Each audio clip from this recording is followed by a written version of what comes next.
The time my wife drugged me in a kid's pool in Maui. We were more than halfway into our honeymoon, but still hadn't gone to the swim-up bar, even though I could see it from our hotel room. There it was, taunting me from 5 stories away. I was like a kid who could see the Matterhorn's peak from the Fleabag motel his parents rented next to Disneyland. Every moment spent looking at it was a moment we weren't there. "Let's do this already," I yelled to Christy. In their infinite wisdom, the hotel had put their swim-up bar in the same pool where kids lined up to get on the hotel's water slide. Why the hell would you put your swim-up bar in what is essentially a kiddie pool? No matter, it was time to get our soggy drink on. We made our way down to the pool. Actually, Christy made the way for both of us, kicked off our flip-flops and fell in. We waded up to the bar and ordered a couple of drinks, then a couple more. It was everything I had hoped for. Good beer, relaxing atmosphere, and you never had to get up to pee, if you know what I mean. We were at the bar longer than we anticipated, so it became time to take my afternoon dose of steroids. Luckily, Christy, being the wonderful wife she is, had brought along all my potential pills in a plastic baggie. "Steroid time," she said, and fished out a pill. I downed it with a beer. After another 45 minutes or so of just hanging out and enjoying the view from the bar, we decided to leave. Christy said, "I'm going to get out and grab our flip-flops from the other side of the pool. I'll meet you on the other side, by the steps." She jumped out of the pool and I finished my beer. I slid off the bar stool and was shocked by a sudden feeling of extreme tipsiness. Much more than I anticipated. I felt wasted.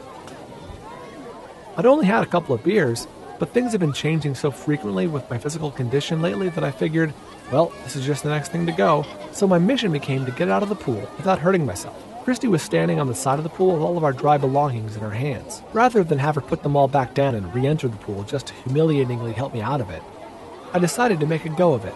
But there was one problem. The kids.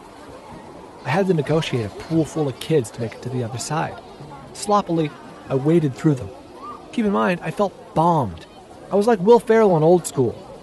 "I like you, but you're crazy." I was slurring my words and pushing kids out of the way. Some of the other adults were giving me, "What the hell is he doing?" look, more than once I might add. While watching this grotesque display, Christy hissed at me from the side of the pool. Brian, you've got to maintain."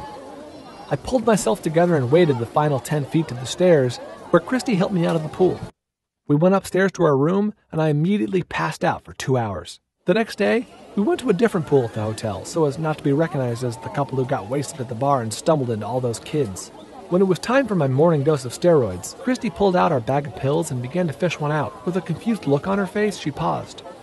"What's up?" I asked. "There are still 2 steroid pills in here," she said. "So, give me one of them." "I put 2 in the baggie yesterday before the pool.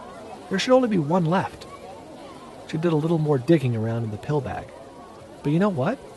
One of my Valiums is missing." And that was the time my wife drugged me in a kid's pool in Maui.